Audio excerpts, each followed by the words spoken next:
So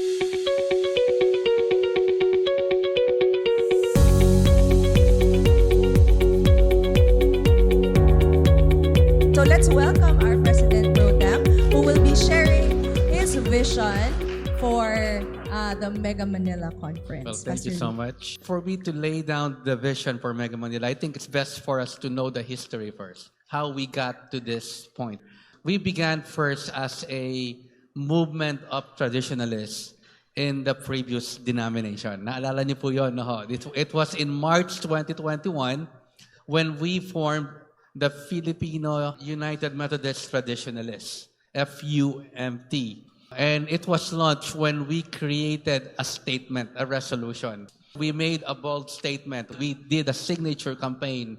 And if I'm not mistaken, those who signed reached probably around 800 people who signed that statement. And if you're going to look those who participated in that movement, mostly those who are in the leadership of that movement are leaders coming from different renewal movements within the UMC in the Philippines. So you have people from Aldersgate Renewal Ministries. Hello, Tita Olive. We have Pastor Robert Percasio. We have many others from Aldersgate. I myself am from Aldersgate. Pastor David Saplan was very much involved with Aldersgate. And then there's also the involvement of Ablaze. And that's where Pastor Charles, Pastor Cookie comes from, as well as the others.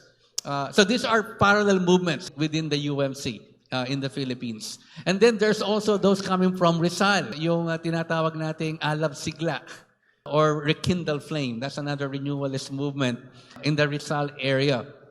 And so we combined forces as we find a shared vision. By May 2022, this is a year later, the first church coming out of this movement was formed, and that is Good News of Life Church through the leadership of Pastor Nanding. So most of the movement, people in the movement still stayed, no? But then we were doing weekly prayers, prayer gatherings via Zoom or live streaming. It was weekly. And people would join in online and we would do prayers, pray for the church. And then later on, by August 2022, we embark on a 40-day fasting and prayer. And as a result of 40-day fasting and prayer, we got a word from the Lord. And the word we got from the Lord was to make haste. Make haste. It means the direction was for us to leave. But it was not yet time during that August. But it became clear when we asked about the timing, there was a consensus that most likely it was around March. So this was March 2023. And so it was around that time that a number of churches started to form, started to leave. In Pampanga, you have Cancinala. You have JRFC, Yes Reigns Forever Church. You also have Overflow. And then you have St. John Methodist Church Cubao. So I'm just giving you a quick... Yes, Palmera. And then later you have... Yeah, and then New Life Church, Araya. That was in March, I think.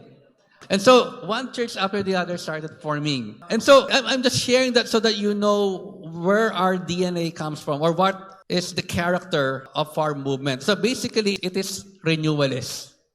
We are a movement of renewalists. It is not to say that everybody left, okay, and became part of GMC. There are still those who are still in the previous denomination, and there are those who decided not to join with the GMC. So merong mga iba that are still in the waiting process. And so again, this is our DNA, the DNA of Mega Manila. It is highly revivalistic, renewalist. And so that's why we see that in this conference. Amen? We made a conscious decision that in this convening conference, great majority of our activities would be equipping and revival. And as you can see, our program, our schedule, about 90% is yun ang makikita natin. And then only 10% is allotted for business, for business session. And so because of that DNA, when we started out as a movement. And then another thing is this desire to see the rebirth of Filipino Methodism. A rebirth of Filipino Methodism. We're talking about Filipino Methodism when it came here in 1898, 1899, and then in the first decade, it became quite an explosive movement in this country. Imagine by 1904, the membership of Methodists in the Philippines already outpaced the membership of Methodists in Korea, in Africa, and in Latin America because of that massive growth that happened in the Philippines among the Methodists. And then later on, after 10 years or 9 years, the Philippine Annual Conference was born in 1908. And you see the character of revivalism, heartwarm, evangelical passion among the early Filipino Methodists. And so that's the type of Methodism that we want to revive, or basically we want to see reborn in this country. And so we realize that GMC is our best chance for that, to fulfill that vision. That vision of, imagine, we started off as renewalist movement. We wanted to revive the previous denomination. We've been doing that. And our efforts were not in vain because we saw signs of revival, renewal in the previous denomination. However, what we experienced are only what I would call mga patikim lang. They're just previews of what genuine revival looks like. We do not really experience the full implications of what revival really looks like. Why? Because the church is operating in old wineskins. And so when we started this move of people moving out of the previous denominations, I came to a realization, oh, maybe the Lord is telling us it's time for new wineskin. And so that's my hope for the GMC, is that GMC enables us to be new wineskin, a new wineskin church or a movement.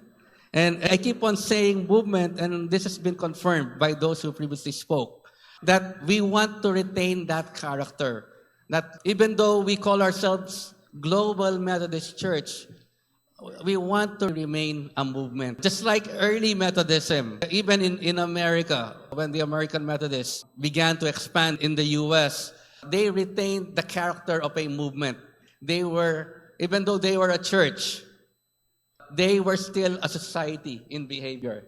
But then later on, they became a church. They became much respectable. And that's what we're trying to resist. We want to maintain that character of a movement. And so, given that vision, or that general vision, this translates in many aspects on how we should do church. How do we behave? In how we do worship, that's number one.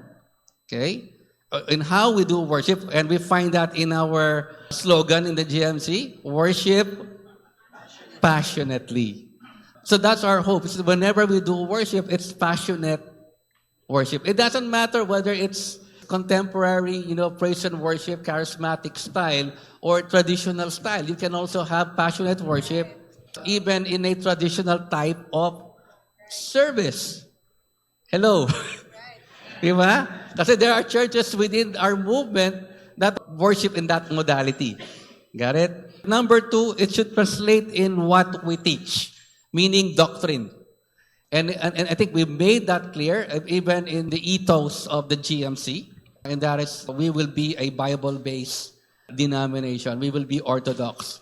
And then, this also will translate on how we raise up workers. Yung mga pastor, or magjajapanisa.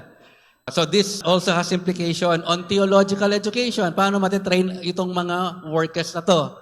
Saan mag-aaral yung mga magpastor? And we are now in the midst of exploring. We're exploring different possible means whereby we can provide theological education. This also has implication on how we process our pastors so that they can become the best preachers. And you see this understanding through the work of our board of ministry, through the leadership of Pastor Dave Sablan and the members of that committee. There's a conscious decision. There's a consciousness among them to do this right. Also should translate in how we do mission. Paano tayo magmi-mission? No? We're trying to address that, for example, with our TCAT, our TCAT, Transitional Conference Advisory Team. We voted to create Power Ministries. Power Ministries. We wanted to have an organization structure that's more nimble or very compact, hindi maraming mga committees, And so we decided to put them all together in that one committee, a council called POWER. What is POWER again? P, prayer, O, outreach, W, witness, E, empowerment, and R, restoration or revival. I think that's the intent there. Yeah, so it's all in that council. Another implication is on how we do budget. In our budget, mas malaki yung mission, yung ministry. And in our budget that we submitted, makikita ninyo na mas malaki yung cut in terms of ministries, in terms of mission. So I'm just giving you a general idea where things are going with Mega Manila. Go ahead. Thank you so much, Pastor Lou. So if I can just summarize that, you said 3 R's.